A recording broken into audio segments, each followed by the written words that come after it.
أعوذ بالله من الشيطان الرجيم. بسم الله الرحمن الرحيم. هل أتاك حديث الغاشية؟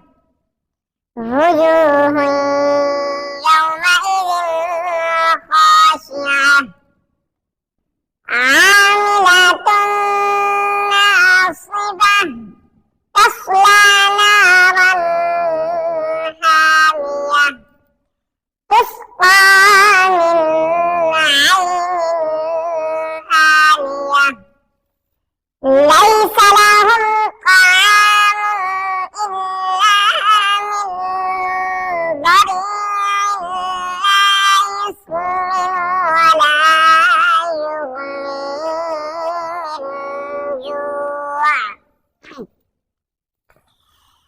وجوه يومئذ ناعمة لسعيها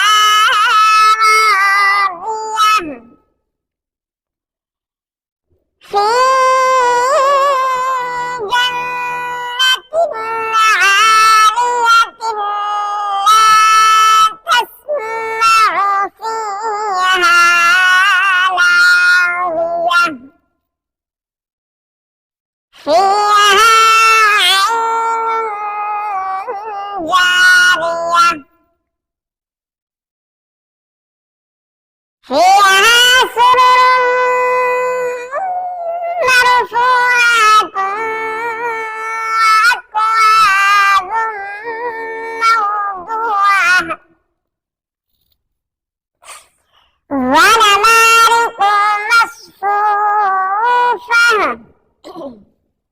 وزرابي مبثوثة أفلا ينظرون إلى الإبل كيف خلقت وإلى السماء كيف رفعت